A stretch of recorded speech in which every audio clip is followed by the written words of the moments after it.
आसफा भुट्टो ने कराची का सियासी महाज संभाल लिया। रैली की क़यादत करते हुए लियारी पहुंची। मेमन सोसाइटी, बिहार कॉलोनी, आगरा ताज में वारिहाना इस्तकबाल। जियालो की ढोल की थाप पर भंगड़े।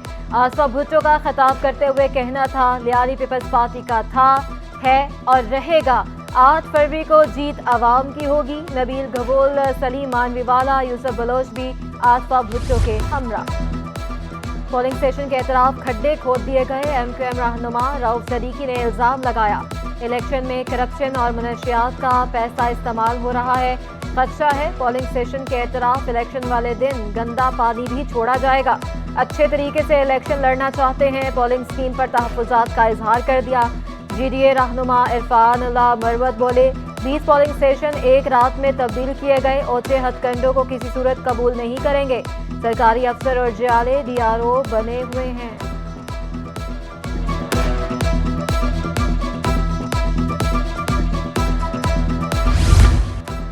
कराची में इंतखाबी सरगर्मियों में तेजी। जमात इस्लामी ने बाग जिना में पंडाल सजा लिया। जलसा गाह में हजारों कुर्सियां लगा दी गईं। 20 फुट ऊंचा और 70 फुट चौड़ा स्टेज भी तैयार।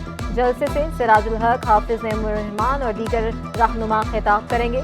अमीर जमात इस्लामी कराची हाफिज नईमुर रहमान ने जलसा गाह में इंतजामात का जायजा लिया। बोले, वडेरों और जागीरदारों को शिकस्त देंगे। अवाम के पास जमात इस्लामी के अलावा कोई और ऑप्शन नहीं है।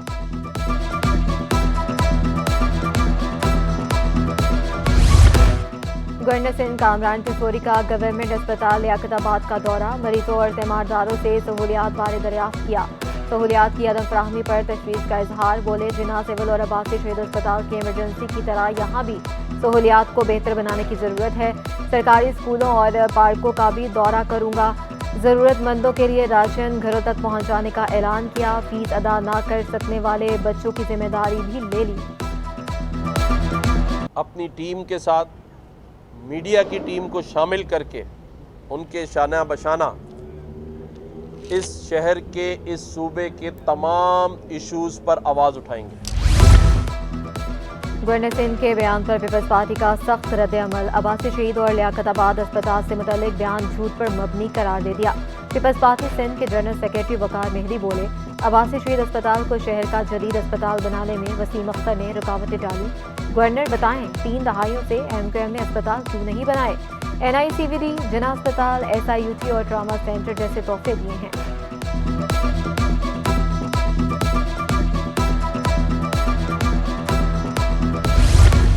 अब्बासी शहीद अस्पताल को MQM ने तबाह किया। मेयर कराची मुर्तज़ा वहाब ने गवर्नर सिंध को जवाब देते हुए कहा, जुर्रत करके अपने साबिक मेयर से भी अस्पताल की खराबी की वजह पूछ लें।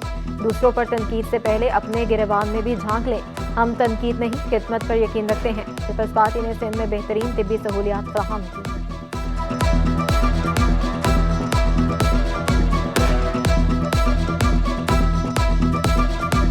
इस कराची मैराथन में ऑलमोस्ट 70 रनर्स पार्टिसिपेट कर रहे हैं अक्रॉस द पाकिस्तान।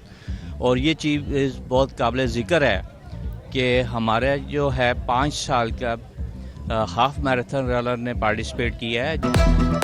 कराची की तारीख में आलमी मेयार की पहली मैराथन का इनेकाद। 42 किलोमीटर कैटेगरी रेस गुजरांवाला के आमिर जुहेल ने अपने नाम कर ली। 21.1 किलोमीटर की दौड़ में पहली पोजीशन मोहम्मद हफीज़ के नाम रही। फुल मैराथन रेस में खवातीन कैटेगरी में महानूर पहले नंबर पर रहीं। 5 किलोमीटर रेस में मलिहा सबसे आगे रहीं। हाफ किलोमीटर रेस मुमताज़ नेमत ने जीती। मैराथन में 4 कैटेगरीज में 1000 से ज़ायद अफराद ने हिस्सा लिया। जीतने वालों में 5 लाख से 10,000 रुपये तक इनामात तकसीम। इंतजामिया ने सिक्योरिटी के सख्त इंतजाम किए थे।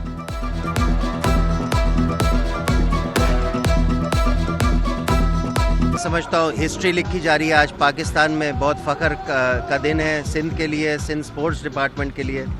स्पोर्ट्स इन पाकिस्तान जिन्होंने सारा ऑर्गेनाइज़ किया है इस इवेंट को। पाकिस्तान की पहली एक्रेडिटेड मैराथन 42.2 किलोमीटर्स की। मैराथन के नाम पे बहुत सारी रन्स पाकिस्तान में हुई है माजी में, लेकिन कोई भी एक्रेडिटेड रन नहीं थी और इस लेंथ की रन नहीं थी। इसके लिए बाकायदा रूट मैप जो है उसको एक्रेडिट कराया गया है। आलमी सतह पर भी पाकिस्तान का नाम रोशन करूंगा। 21.1 किलोमीटर मैराथन में पहली पोजीशन हासिल करने वाले मोहम्मद हफीज़ कहते हैं, इवेंट के लिए दिन रात मेहनत की थी। कामयाबी पर खुशी हो रही है। गोल्ड मेडल जीतने की ख्वाहिश का इजहार कर दिया। मुझे बहुत नाज है। मैंने इस मैराथन के लिए बहुत मेहनत की है। मैंने नहीं, मेरे सर ने मेरे पर दिन रात मेहनत की। सब रजिस्ट्रार की भर्ती पब्लिक सर्विस कमीशन के तहत होगी। निगरान वज़ीर आला मकबूल बाकर का ऐलान। बोले, कमीशन के जरिए भर्ती से इदारों में बेहतरी आएगी। करप्शन का खात्मा तब होगा जब मेरिट पर भर्तियां होंगी। आवाम की सहूलत के लिए महकमा रेवेन्यू को डिजिटल कर दिया गया है। Advocate general Sindh employees cooperative housing society की संगे बुनियाद की तकरीब। Chief justice Sindh high court justice Akeel Ahmed Abbasi ने हाउसिंग सोसाइटी का संगे बुनियाद रखा। तकरीब से खिताब करते हुए कहा, इस सोसाइटी में कानूनी या कोई और मसला नहीं, हर किस्म की मुआवनत के लिए तैयार हूँ।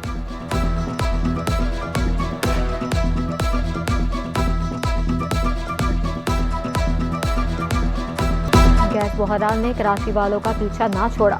शहर के मुख्तलिफ इलाके गैस बंदिश का शिकार। औरंगी टाउन, कोरंगी और लांधी में gas load shedding. Shah Faisal, soldier बाजार और गुलशन हदीद के मकीन भी खार। बाबा आइलैंड के मकीन महंगी LPG के इस्तेमाल पर मजबूर। शहर में गैस 270 जबकि जजीरे पर 350 रुपये किलो दस्तयाब। शहरी कहते हैं आधी तनख्वाह तो गैस की खरीदारी में लग जाती है। दुकानदार बोले, गैस दूर से लाना पड़ती है। ज़्यादा अखराजात की वजह से महंगी गैस फरोख्त करने पर मजबूर हैं।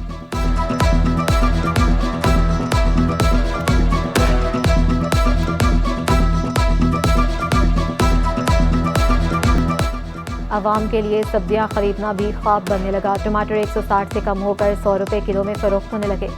खीरे 80 रुपये महंगे होकर 200 रुपये किलो दस्तयाब। शलजम 160 और मटर 200 रुपये किलो फरोख्त होने लगे। खानों की तैयारी का लाजमी जुज़ प्याज मुनाफाखोरों ने हथियार बना लिया।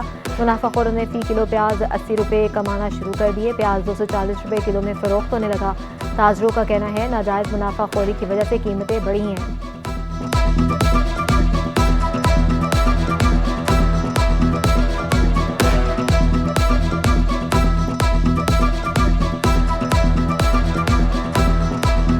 ज़्यादा 160 रुपये लोकल में यहाँ पर हम लोग जो मार्केट में अब जाते हैं, बाहर मार्केट में यहाँ तक बिक जाते हैं।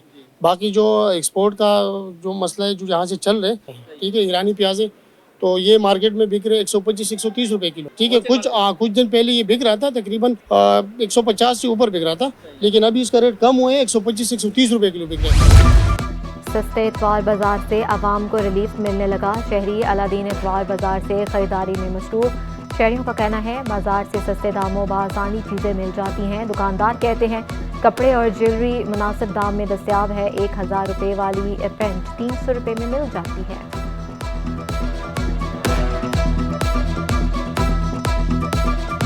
मुबैना पुलिस मुकाबले और फायरिंग के वाक़यात। 4 मुलजमान जख्मी हालत में गिरफ्तार। डाकुओं ने फायरिंग करके 2 शहरियों को जख्मी कर दिया। कलाकोट से लियारी गैंगवार के 2 मुलजमान पकड़े गए। सचिल टाउन शरगोट के करीब पुलिस ने 2 मुलजमान को गिरफ्तार कर लिया। मुलजमान के कब्जे से असलहा, हैंड ग्रेनेड बरामद।